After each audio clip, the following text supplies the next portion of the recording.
Hello, you're welcome to my YouTube channel. This is a recap of week 2 and my journey as a Web3 developer. I'll be taking us through introduction to Ethereum blockchain. Let's look at what Ethereum blockchain entails. Let's go.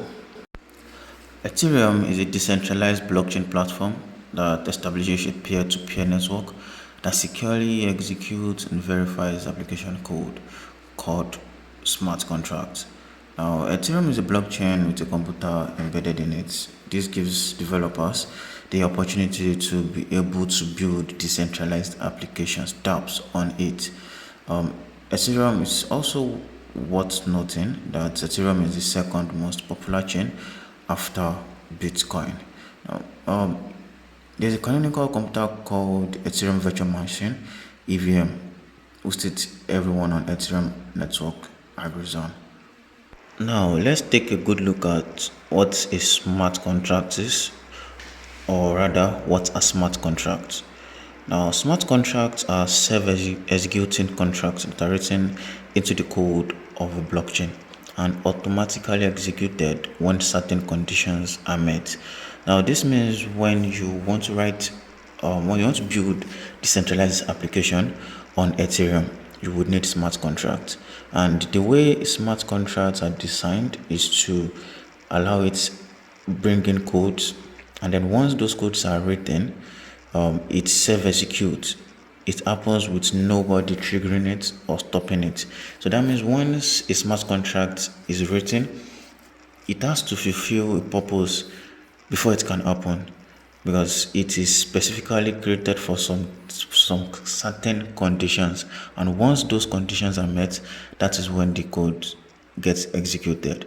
So a smart contract is a script that performs some actions or computation, that is if and only if certain conditions are satisfied when called. There has been misconception about Ethereum and Ether. People say a lot of things like, I want to buy Ethereum, I want to sell Ethereum.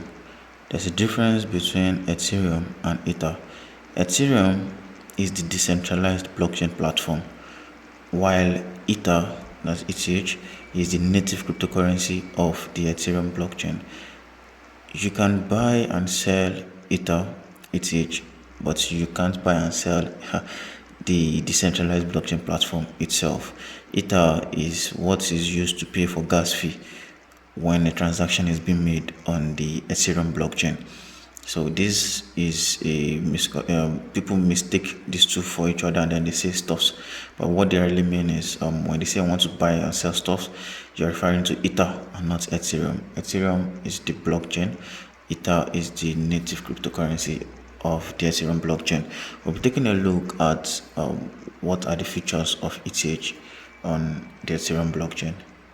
Before I talk about the features of ETH, I would like to explain who validators are. Validators, they are very important and very crucial in the Ethereum blockchain. They are responsible for validating new transactions and maintaining the security of the blockchain, which means whenever a transaction is being initiated on the Ethereum blockchain, the validators, they are responsible for verifying the authenticity and the validity of the transaction before they are being added to the Ethereum blockchain. That being said, let's talk about the features of ETH now. Now, the purpose of ETH is to facilitate transaction and then to incentivize network validators. And that was why I had to explain who validators were before I talked about this. Now, ETH serves as a currency within the Ethereum ecosystem, and then there are three ways ETH provide crypto economic security to the network. These are listed there. It means to reward validators, collateral against dishonest behavior by validators. That means when we see some validator trying to play smart, they must have deposited like 32 ETH, and that can be slashed or removed from them. So ETH is to make sure that doesn't happen, and then I used to waive vote for newly proposed block. Let's take a look at Ethereum account. Now, an Ethereum account is an entity with an Ether balance that can send transaction on Ethereum. Now, it can either be user controlled or deployed as smart contracts. So we have two types of accounts when it comes to Ethereum.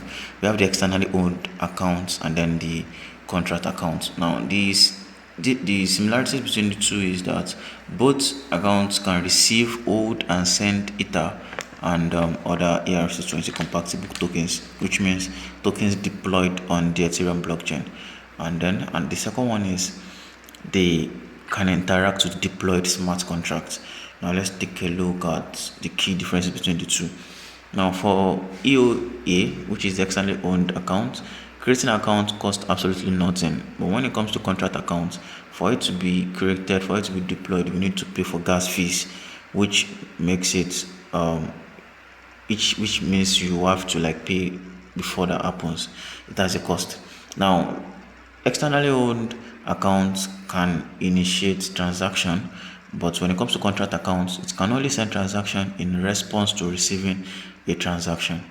Now transaction between externally owned accounts can only be ETH, that's Ether, or the ERC20 token transfers. But when it comes to contract, transactions from internally owned account to a contract account can trigger code which can execute many different actions, like a lot of actions, which we'll be talking about in coming weeks. And then for EOA, they are made up of cryptographic PS keys, public and private keys that control the account's activities. But when it comes to contract accounts, they don't have private keys. They are controlled by the logic of smart contract code.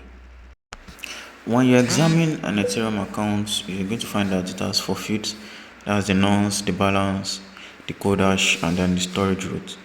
The nonce, it's a counter. It indicates the number of transactions being sent from an externally owned account or the number of accounts created by a contract account. So that means when transaction happens, that means one nonce. Alright, the balance, that is the number of y. Y is the smallest unit when it comes to ETH. Now code hash refers to the code of an account on the EVM machine, that is the Ethereum virtual machine. For the externally owned account, the code hash field is the hash of an empty string.